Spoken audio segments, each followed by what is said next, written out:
a little bit about our featured guest tonight. And you're going to see just how fortunate we are to have the opportunity to have this woman with us this evening. BiLan Liao is a contemporary Chinese artist with a passionate desire for the freedoms of America. She came to America so she could tell her story through paintings about her journey living through the new China, including the Cultural Revolution under Mao Zedong. While still in China in 1999, she was granted a U.S. permanent residency visa under the Alien of Extraordinary Abilities category. At the age of 45, she gave up an established career and the financial security she had gained as a successful artist in China.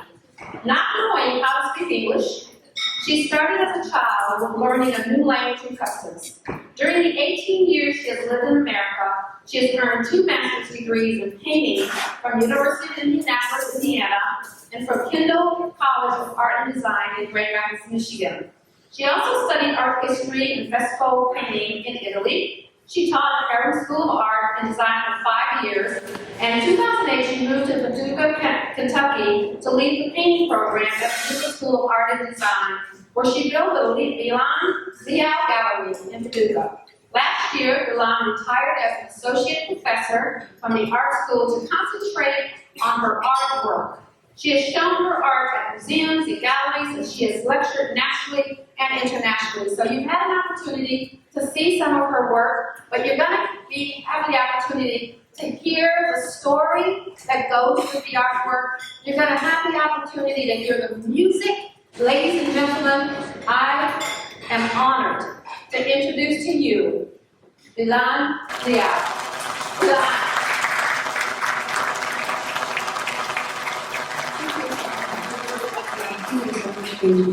你们 some Chinese history through my personal story. I paint my story, so people often ask me, what is your American dream? My American dream is to have the freedom of speech and share my truth, and to be allowed to express my human rights and my personal health as a woman and citizen of the world. As an artist, have the freedom of self-expression to paint what I feel, think, and desire for my soul is extremely important. So in China, I do not have this freedom. So that's the reason I come in the United States. This painting is called Freedom. And tell the story about birth of freedom was me. My painting has a lot for symbolism, but for time limit, so I don't have time to explain about. So just give a little bit information. I teach I'm nervous. Actually, today I'm a little nervous because the music made me so tense. Okay. My art and the story from my journey in China and offer an honest look at politics, social, and cultural issues of China for 50 years. I explored the relationship between my personal story, Chinese history, and fine art. So the window is the introduction piece to my series of painting about the Chinese history and then Chinese Cultural Revolution. The painting behind, you can see how a picture is my parents and my grandmother and me and us in the front window. And the other wall is the Mao Zedong. Yeah, it's the Mao. That piece is one like music. And one like 7-piece music for my paintings.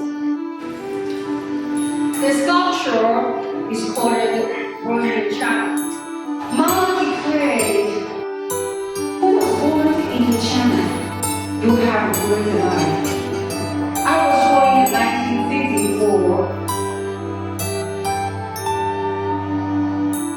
There was a terrible flood of the Xinjiang River, and it was for struggling my life would be now beautiful dream and lifelong. My mother's hands are soft hold me, and I was so lucky my father was doctor. So the painting is called The Voice of Freedom. How many people do music now, there are Voice of America. Everybody know about the Voice of America? The radio? Yeah?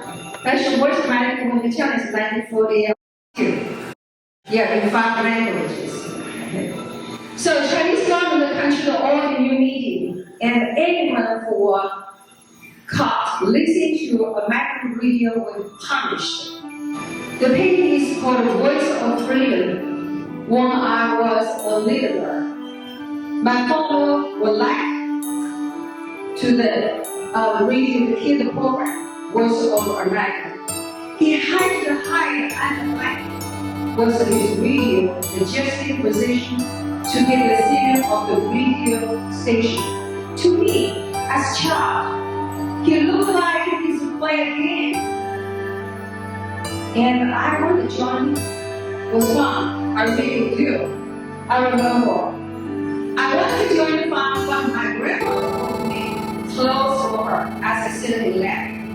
My mother was standing next to the window, listening for any movement. So the painting is called My Father Seventh Person. My father was trained in both Chinese and Western medicine and believed in free speech. The government laid the canvas. This painting is called My Father Hopeless. I designed my painting about my father as Captain. The first painting, my father in prison, and daughters of life began. There were many movements since New China began. The Great Chinese Famine began in 1960. Millions of Chinese died from starvation. I always hungry, and my grandmother and my mother sold everything they had and tried to get some food for us. I remember one day, my grandmother cooked a little meat. It tasted just like smoking bacon. It tasted so good. And we enjoyed it very much, and just so good. We asked her for more, but he didn't. There was no more. I asked her grandmother, why there are no more? My grandmother said, because I only caught one small mouse. This thing is called my mother's urn, because my father's primary studies. Now in our city, no one wants to hire my mother, because of my father. So my mother finally got a job, transporting construction materials, used hand, writing. 1966, the school, old Chinese school shut down. So this painting is about my brother. Have music for God wants music.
Will be my final piece. Actually, I have many paintings, but for time limit, I just